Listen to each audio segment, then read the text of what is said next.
Well, in 1978, we had a lot of work to do when the lads were going out to UNIFIL. The first troops went out in May of 78, and as workshops and stores in Clancy, we had to procure a lot of stuff that they brought out with them. The spray painters had a great time painting things white to go out, and so we oversaw a lot of stuff going out. I lived in at that stage, and I was living in Griffith, and looking out the back window and coming up along the canal was the convoy of white vehicles. It was amazing coming up along the canal. The convoy of white vehicles heading for Carlbrua barracks, and from Carlbrua they were then going to head for Dublin Airport to be put on the loadmasters for Lebanon. There was 4 vehicles on my flight, and the rest were all baggage and cargo and pallets of stores and all that. So we landed in Tel Aviv into a transit camp which was absolutely desperate. It was I think it was in an olive grove, and the ground was just stones and horrible. But I was only there for one night, so I slept in the Land Rover rather than sleep on the ground. And the following day, the convoy up to South Lebanon. I hadn't a clue where I was going. All I saw was a sign for Bethlehem, and I knew that was somewhere famous, and another road sign for Jerusalem, and that was somewhere famous. That's how innocent we were. Yeah. We knew why we were there. We had been told the mission was to confirm the withdrawal of Israeli troops from Lebanon, who had invaded Lebanon in March 1978. So we had just arrived a few months after the invasion, and as far as we were concerned, our job was to observe the withdrawal of Israeli forces from South Lebanon, to assist the Lebanese government in regaining control of the country, and to provide whatever humanitarian assistance we could. So that we were well versed on the mission. Other than that, politically wise, we wouldn't have known the main players outside that scenario. We were happy seeing new faces. We don't speak the language. They don't even speak the language. Using signals, signs, here, there, colors. And after we found out that my mother started to cook, she said, I have to feed those people. They're so young, they're so hungry.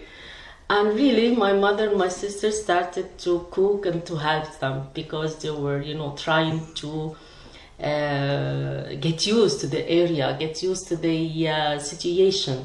The Irish used to provide social patrols to those farmers to go and pick their crops from the land at times of conflict or dangers. The APC and Panhard, I remember, not like now, the CISO and other heavy vehicles. They used to drive with the donkeys, because not like now we have cars. The people used to go to their land on the donkeys and the mules, and the APC in front. And this time, for example, we go to Caltex, that's near Tibnin Hospital land. And then the next day go to Total area land. The other day, the third day go to Tibnin Castle land or to Sultaniya land. So every day the Mukhtar and the responsible officer from the Irish battalion used to organize with the farmers to go to some direction, and the APC and Panhard with some troops, they go there, provide protection in case of bombardment or emergency. In times of olive scrap and try to pick olives, that you need a lot of people. Sometimes some of the commanding officers of the battalion used to provide even human resource, provide maybe 40, 50 soldiers to go to this olive trees and helping the people of picking, try to minimize the time for the harvest, and they used to go back. The shelling went on then for, I suppose, 10 minutes, maybe 15, I can't remember. But it wasn't too far away from us, and I had a cine camera with me, and I took my cine camera when the groundhog was called off, and that I went up, took my cine camera, started viewing the crater, and I looked at the house, and the ordnance officer was a fellow called John McSweeney, captain, and John had been, it was during siesta time, and John had been resting on his bed when the first shell struck the garden, maybe about 50 metres below. the room he was in, you know. And at that, of course, he grabbed the flak jacket, the helmet, and was getting out of the room to go down the stairs and into the basement. That was their bunker. And the second shell came along. He was exiting the room at the time through the door, and he was kind of blown down the steps just by the blast, but nothing hit him or anything like that. And he got down into the bunker. And by the time shelling was over and I went up with the film, he was just emerging from the bunker, you know, and everybody was looking. So I have some shots on that film of the damage, and I gave that the whole set of film into military archives, so they have that in there, you know, on record. The whole business about returning fire moved into view then, in that the DFF then down at the checkpoint area tried to take over the area. It was let's say it was a contested spot. Right.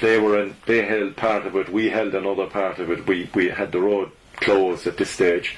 They had brought up this old Sherman tank, was there sitting across the checkpoint, and we had an ML90 down there, Tony Bracken's ML90. So they attempted to take the rest of that position. That's when Stephen Griffin was fatally wounded. Because they rushed our position, they fired at us, and we didn't fire back. And there is one noise which I hate. It's this noise when they throw the what do you call it? Not the bullet, the big thing. Missile. The missile. You hear boom, and then. Oh yeah. And here we used to close our ears because we thought that it's coming and it's going to hit us. But I remember in 1996 and 2006, my uncle told us that when you hear this noise, it's already gone. You are only hearing the noise. There's a cultural difference between Estonians and Irish. We all know and understand that. There is no question about it. Irish tend to be more extroverts, so who speak out, and they can make loud noises, laugh, make jokes. And Estonians are, and also the Finnish are quite similar to each other. They are more quiet, introverts. They don't seek always to have a chat and have a laugh. I appreciate that Irish are really open-minded, and they love to have a laugh, and Estonians have a good sense of humor, and this is what connects them. So I'm sure many of the other Estonians have also found some friends among the Irish, and in that sense we are doing great. So. The leadership I've learned over the years through our own system and through being responsible for essentially people's lives at times abroad, which is a huge burden to bear and has to be taken extremely seriously, and that is something that would occupy my attentions very, very closely here, because I also have, as DO, I'm responsible for the safety and security of all personnel in South Lebanon.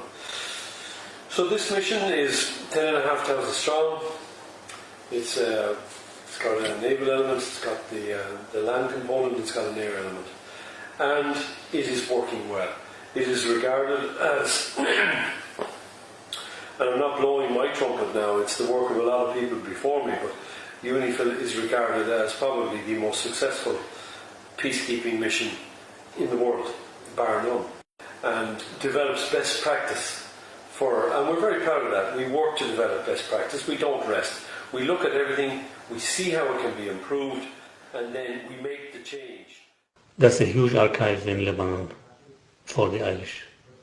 And this archive records is going to be inherited from generation to another generation. And for sure it will remain forever. The role of the Irish troops in UNIFIL in our country, Lebanon, it was very essential, and it makes our lives so easy. I feel that for whatever it's worth, being termed a peacekeeper is very important. Okay. It's something. I did the other day in some of the readings in Aberhill Church, blessed are the peacekeepers. You know, and it comes back to you then. I was one of those. You know, and from that point of view, although we're out there peacekeeping with arms, you know, and bombs and shells and bullets, peacekeeping is not the right way to be a peacekeeper, but at the same time it's the only way at certain times, you know. But to know or to feel that you've contributed somewhat to that, you know, is important.